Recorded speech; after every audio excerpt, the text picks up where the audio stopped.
Hello.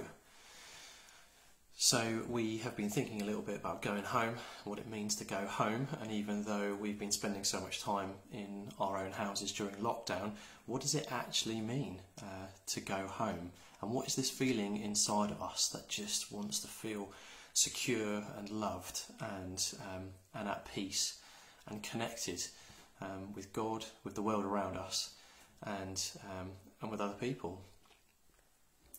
And there was this verse we talked about yesterday saying that once we were alienated from God, and how do we take steps really towards the homeward journey? How do we become more connected to God?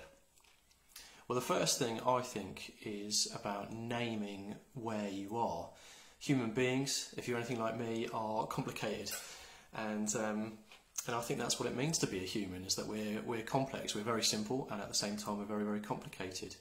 So I think that it's really important that we ask ourselves some questions about where God is and where He's present to us at this time. Questions like this, what places in your heart do you feel safe at the moment, and which do you not? Or where is the voice of God speaking to you at the moment?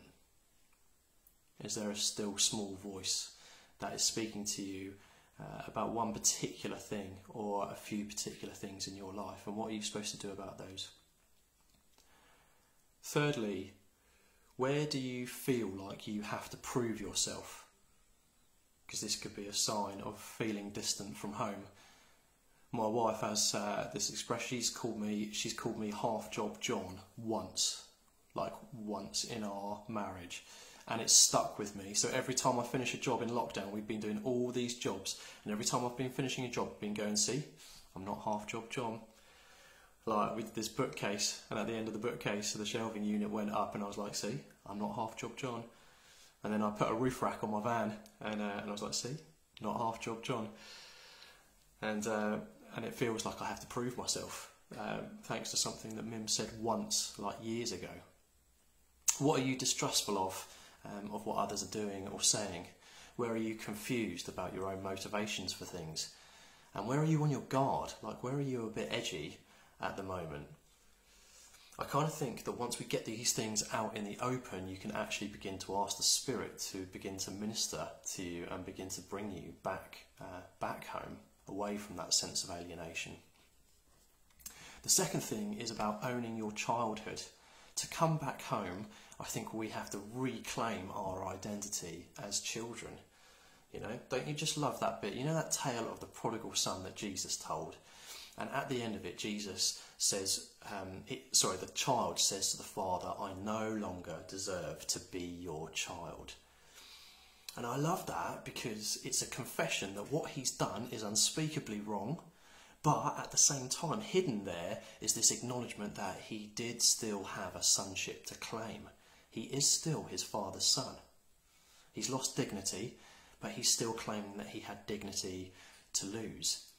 And for the son, it is that recognition of sonship that becomes the basis on which he gets to choose life and not the paths that lead to death. I was with one of my boys up in the attic recently, and he just kept repeating to me over and over again, Daddy, I'm not a nice boy, I'm not a nice boy. Kept saying that about something really small that he'd done.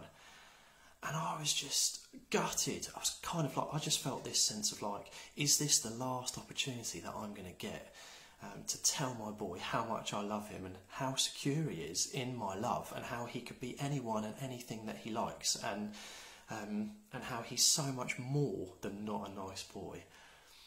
And will he choose to accept what I'm telling him and the place in my heart that I'm offering him, or will he choose to try and find that somewhere else, in another voice of his or another voice that he listens to?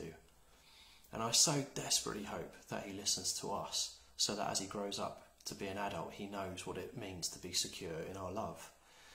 And I think that's just like a glimpse of what it must be like for the Father, that every single day we are faced with this decision thousands of times. Do we trust in the endless, all-loving, all-powerful, all-gracious love of God? or do we choose to go on our own prodigal journey somewhere else? Your Father loves you. And then thirdly, just keep going, because home is a journey. You know, the road is long and windy. Even when we're going in the right directions, we get guilty about the past and we get worried about the future. We get tired in looking in one place with no answers, so we go somewhere else and we look there instead. But what we're called to do is a path that is lifelong, that will take us a long time. But we see glimpses of the Father's love and memories of our home with him, and our hope is based on all of those things. So we need to keep trucking. This is going to take a while.